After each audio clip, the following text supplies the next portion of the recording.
अस्सलाम वालेकुम फ्रेंड्स, उम्मीद करती हूँ आप सब लोग खैरियत से होंगे।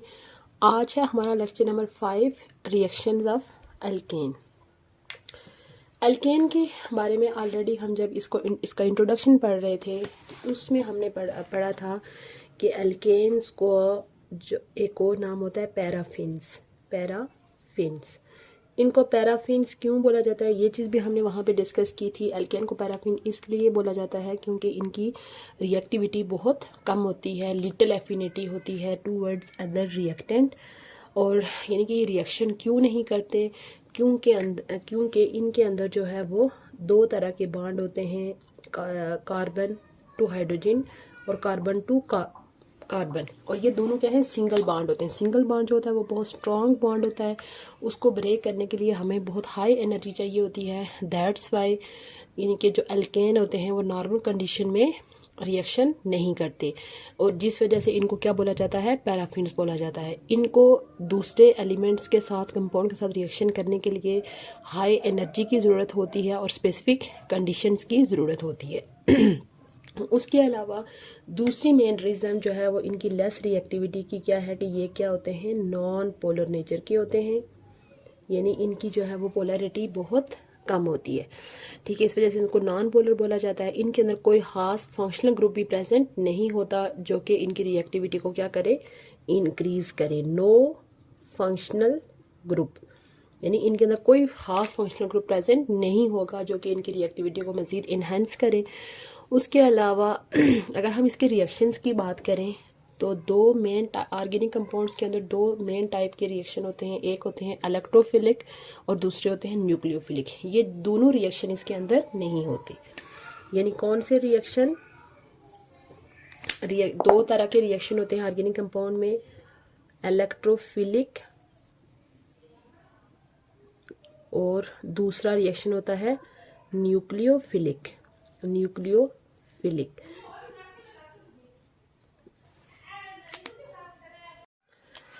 इलेक्ट्रोफिलिक रिएक्शंस कौन से होते हैं कि यानी इलेक्ट्रोफाइल एक ऐसी स्पीशी होती है जिसके पास इलेक्ट्रॉन्स की क्या होती है, कमी होती है। तो इस वजह से वो यानी कि ऐसे सेंटर की तरफ जाएगा जिसके पास इलेक्ट्रॉन ज़्यादा हों। और न्यूक्लियोफिलिक एक ऐसी स्पीशी होती है जिसके पास एक्स्ट्रा इलेक्ट्रॉन होते हैं और वो एक ऐसे सेंटर पे अटैक करता है जिसके पास इलेक्ट्रॉन की कमी हो। तो ये जो दोनों स्पीशीज़ होती हैं, इलेक्ट्रोफाइल और न्यूक्लियोफाइल, जब ये किसी दूसरे कंपाउंड के अंदर ऐड होती हैं तो इनको बोलते हैं, अगर इलेक्ट्रोफाइल ऐड हो रहा है तो इलेक्ट्रोफिलिक सब्स्टिट्यूशन, और अगर न्यूक्लियोफाइल ऐड हो रहा है तो न्यूक्लियोफिलिक सब्स्टिट्यूशन। इन दोनों की एडिशन जो होती है वो एल्केन के अंदर पॉसिबल नहीं होती। तो एल्केन के अंदर जो मोस्टली रिएक्शंस होते हैं उन रिएक्शंस को बोला जाता है सब्स्टिट्यूशन रिएक्शन। सब्स्टिट्यूशन का मतलब ये होता है कि एल्केन के अंदर से यानी कि सपोज हमारे पास ये एल्केन है, इसमें से इस हाइड्रोजन को निकाल के, यानी इसका सपोज अगर रिएक्शन किसी दूसरे उसके साथ हो रहा है, इस हाइड्रोजन को निकाल के इसकी जगह कोई आके दूसरा ग्रुप जो है वो अटैच हो जाएगा। इस चीज़ को बोलते हैं सब्स्टिट्यूशन रिएक्शन।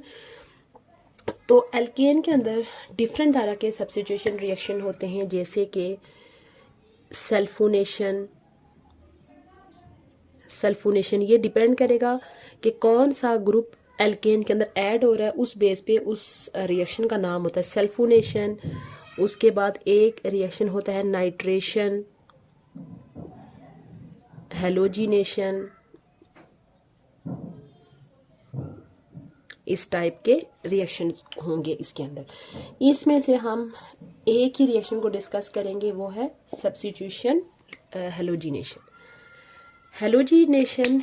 इसके नाम से ही आप देख सकते हैं, जिस तरह से पिछले हमने एल्केन की प्रेपरेशन पढ़ी थी, हाइड्रोजिनेशन ऑफ एल्कीन, तो ये देखें वर्ड लिखा हुआ है halogenation. Halogenation mean addition of halogen, addition of halogen. Halogen आपको पता है क्या होते हैं, फ्लोरीन, क्लोरीन, ब्रोमीन और आयोडीन। इन एलिमेंट्स को बोला जाता है हेलोजन। ये पीरियोडिक टेबल के ग्रुप नंबर 7 से बिलोंग करते हैं। जब एल्केन के अंदर ये वाले कंपाउंड ऐड होंगे तो इस प्रोसेस को बोलेंगे हेलोजिनेशन। बेसिकली ये जो हैलोजिनेशन का जो रिएक्शन होता है ये किसकी प्रेजेंस में होगा, सनलाइट की प्रेजेंस में होगा, और इसमें हमारे पास डिफरेंट तरह के प्रोडक्ट्स जो है वो बनेंगे। आप समझ लेंगे यहाँ पे प्रोडक्ट्स का मिक्सचर बनेगा, एक एक करके जो है वो जितने भी हाइड्रोजन प्रेजेंट होंगे वो सारे रिप्लेस होके उनकी जगह वो हाइड्रोजन एटम जो है वो आता जाएगा। यानी कि सपोज हमारे पास ये कोई, इसका जनरल रिएक्शन हम देखते हैं, ये कोई हैलोजन जो वो अटैच हो रहा है, इस H को निकाल के यहाँ पे इस तरह से बन जाएगा और साथ में हाइड्रोजन हैलाइड जो है वो बन जाएगा। इस तरह का रिएक्शन हमारे पास जनरल रिएक्शन होगा। अगर ओवरऑल हम इन हैलोजन्स की रिएक्टिविटी को डिस्कस करें तो सबसे ज़्यादा जो रिएक्टिव होगा, फ्लोरीन की रिएक्टिविटी सबसे ज़्यादा होगी, क्लोरीन की उससे कम होगी और ब्रोमीन की उससे कम होगी, और सबसे कम रिएक्टिविटी जो है वो किसकी होगी, आयोडीन की होगी। इसका ओवरऑल रिएक्शन जो है वो हम डिस्कस कर लेते हैं। सबसे पहले अगर सपोज हमारे पास मीथेन है, इसका रिएक्शन किसके साथ हो रहा है, क्लोरीन के साथ हो रहा है। सनलाइट के लिए ये सिंबल यूज़ किया जाता है H न्यू। तो ये जो क्लोरीन होता है ये इस तरह का है, ठीक है। इसकी यहाँ से ब्रेक डाउन होके हमारे पास यानी कि ये चीज़ और ये चीज़ बन जाएगी। अब इसमें से जो है वो एक हाइड्रोजन यानी कि ये क्लोरीन जाके उसमें इससे एक हाइड्रोजन निकाल के उसके साथ अटैच हो जाएगा, ये होगा, यानी एक हाइड्रोजन के निकलने से CH3 और उसकी जगह क्या अटैच हो जाएगा, क्लोरीन। अब यहाँ से जो हाइड्रोजन निकला है वो और ये जो Cl है ये दोनों आपस में रिएक्शन करके क्या बना लेंगे, HCl। उसके बाद नेक्स्ट क्या होगा कि अगेन ये जो हमारे पास है ये चीज़, इसके साथ अगेन एक और Cl2 का मॉलिक्यूल अटैच होगा, तो ये एक और हाइड्रोजन को यहाँ से निकाल के उसकी जगह अटैच हो जाएगा। अब ये हो जाएगा CH2 Cl2 और साथ में हमारे पास क्या बन जाएगा, HCl। ये डिफरेंट कंपाउंड बनते जाएंगे। ये जो पहला कंपाउंड बना है इसका नाम होगा क्लोरोमीथेन,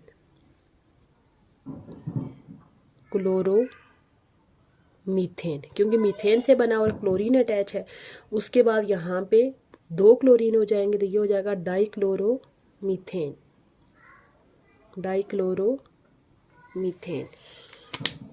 उसके बाद अगेन हमारे पास ये जो स्पीशी है CH2 Cl2, अगेन जब इसके साथ क्लोरीन अटैच होगा यहाँ पे सब जगहों पे जो है वो ये रिएक्शन सनलाइट की मौजूदगी में हो रहा है।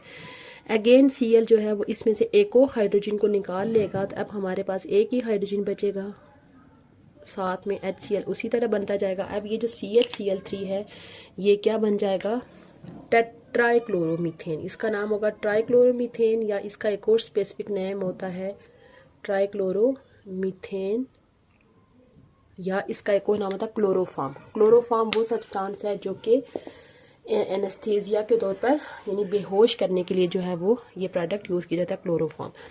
अच्छा, अब अगेन ये हमारे पास सिंगल हाइड्रोजन जो वाला है, अगेन जब ये क्लोरीन के साथ मिलेगा तो ये क्लोरीन इसमें से ये जो लास्ट वन हाइड्रोजन है उसको भी निकाल के उसकी जगह आ जाएगा, तो ये हमारे पास प्रोडक्ट बन जाएगा CCl4 और साथ में HCl।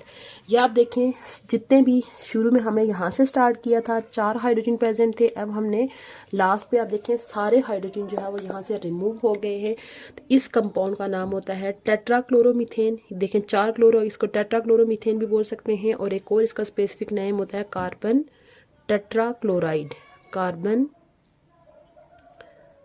टेट्राक्लोराइड।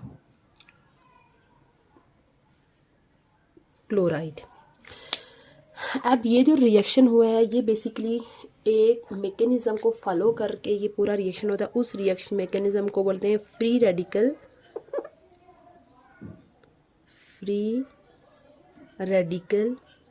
मैकेनिज्म।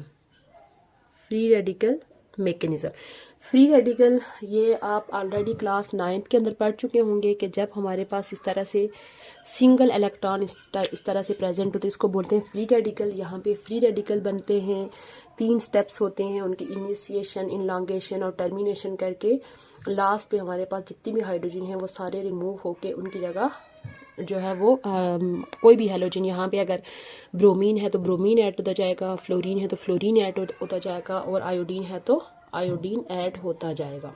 ये था हेलोजिनेशन का रिएक्शन, जिसमें हेलोजिन जो है वो किसके अंदर ऐड हो रहे हैं, एल्केन के अंदर ऐड हो रहे हैं, और किसकी मौजूदगी में ऐड हो रहे हैं, सनलाइट की मौजूदगी में। और यहाँ पे आप देख सकते हैं कि ये कौन सा रिएक्शन है, सब्स्टिट्यूशन है। सब्स्टिट्यूशन मीन हाइड्रोजन को निकाल के उसकी जगह जो है वो हेलोजन जो है वो अटैच होता जा रहा है। दूसरा इंपॉर्टेंट रिएक्शन एल्केन का जो यहाँ पे मैं डिस्कस करने जा रही हूँ वो है कंबेशन रिएक्शन। कंबेशन रिएक्शन जो है वो सब्स्टिट्यूशन रिएक्शन की टाइप में नहीं आता। इसमें यहाँ पे सब्स्टिट्यूशन नहीं होती, बल्कि जो एल्केन है वो कंबेस होके उस बिल्कुल नए प्रोडक्ट्स के अंदर चेंज हो रहा होता है। बेसिकली ये जो कंबेशन रिएक्शन है ये हमारे पास एक क्या होता है, ऑक्सीडेशन रिएक्शन होता है। ऑक्सीडेशन रिएक्शन होता है, ठीक है, यानी इसके अंदर ऑक्सीजन की एडिशन हो रही होती है।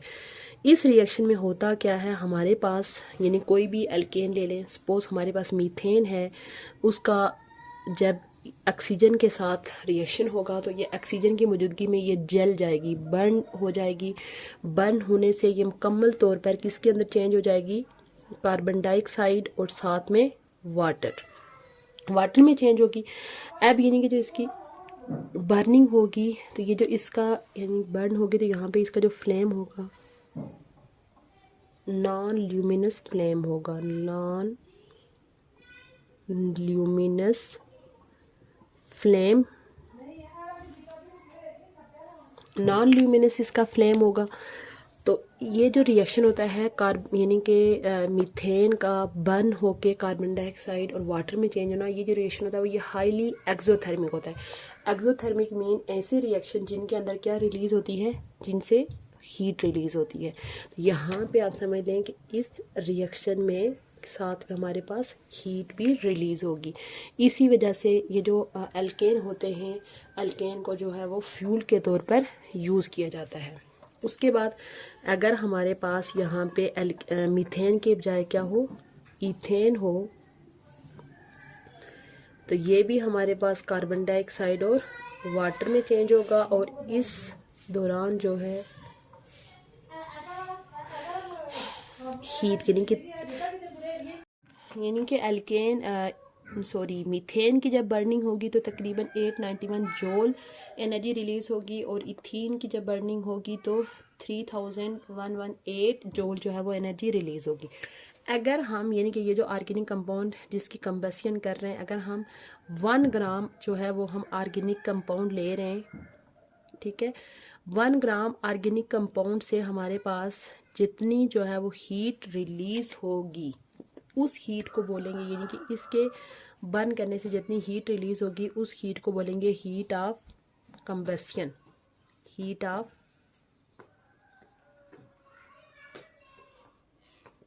कंबशन, या कैलोरिक वैल्यू ऑफ फ्यूल भी बोला जाता है इसको, कैलोरिक वैल्यू ऑफ फ्यूल। अब ओवरऑल मार्केट में जो फ्यूल यूज़ किए जाते हैं बेसिकली उनकी इसी वैल्यू की बेस पे उनको कमर्शियल यूज़ किया जाएगा कि यानी कि 1 ग्राम बर्न होने से उससे कितनी हीट जो है वो हम हासिल कर सकते हैं, उसी बेस पे डिफरेंट फ्यूल्स को जो है वो मार्केट के अंदर यूज़ किया जाता है। ये था हमारा आज का लेक्चर जिसमें हमने एल्केन के रिएक्शन को डिस्कस किया। इस लेक्चर को हम सम अप कर लेते हैं। बेसिकली एल्केन को पैराफिन बोला जाता है। पैराफिन क्यों बोला जाता है? क्योंकि एल्केन की जो रिएक्टिविटी होती है बहुत लेस होती है। और रिएक्टिविटी लेस क्यों होती है? क्योंकि उनके अंदर सिंगल बॉन्ड होता है जो कि एक स्ट्रॉन्ग बॉन्ड है जिसको ब्रेक करने के लिए हाई एनर्जी चाहिए होती है। और दूसरा ये नॉन पोलर होते हैं, इनके अंदर कोई फंक्शनल ग्रुप प्रेजेंट नहीं होता। इस वजह से ये जो एल्केन क्लास है इसके अंदर इलेक्ट्रोफिलिक सब्स्टिट्यूशन रिएक्शन और न्यूक्लियोफिलिक सब्स्टिट्यूशन रिएक्शन नहीं होते। इस वजह से इनके अंदर जनरल सब्स्टिट्यूशन रिएक्शन होते हैं जिसमें हाइड्रोजन को रिप्लेस करके उसकी जगह कोई नया ग्रुप अटैच हो जाता है। इसके अंदर डिफरेंट तरह के रिएक्शन होते हैं, सल्फोनेशन, नाइट्रेशन, हेलोजिनेशन। बट जहाँ पे जो आपके बुक का सिलेबस है उसमें हम 2 रिएक्शंस को डिस्कस करेंगे, एक सब्स्टिट्यूशन और दूसरा ऑक्सीडेशन। सब्स्टिट्यूशन में हमने हेलोजिनेशन को डिस्कस किया। हेलोजिनेशन क्या होती है? एडिशन ऑफ हेलोजिन और रिएक्शन सनलाइट की मौजूदगी में होता है। अगर हम हेलोजन की रिएक्टिविटी ऑर्डर देखें तो फ्लोरीन सबसे ज़्यादा रिएक्टिव होगा और आयोडीन सबसे लेस रिएक्टिव होगा। और दूसरा रिएक्शन हमने डिस्कस किया कंबस्शन। कंबस्शन बेसिकली एक ऑक्सीडेशन रिएक्शन होता है और ये हाईली एक्सोथर्मिक होता है। इसमें मुकम्मल तौर पर बर्निंग से हमारे पास कार्बन डाइऑक्साइड, वाटर और साथ में हीट जो है वो रिलीज़ होती है। उसके बाद अगर हम 1 ग्राम ऑर्गेनिक कंपाउंड लें तो उसकी यानी कि हीट, उसके अंदर से जितनी भी हीट निकलेगी उसको बोला जाता है हीट ऑफ कंबस्शन या कैलोरिक वैल्यू ऑफ फ्यूल। अब इसी कैलोरिक वैल्यू ऑफ फ्यूल की बेस पे जो है वो डिफरेंट फ्यूल्स को मार्केट के अंदर यूज़ किया जाता है। उम्मीद है आपको आज का लेक्चर अच्छा लगा होगा। इंशाल्लाह बहुत जल्द मैं न्यू टॉपिक के साथ हाजिर होंगी। तब तक के लिए अल्लाह हाफिज़।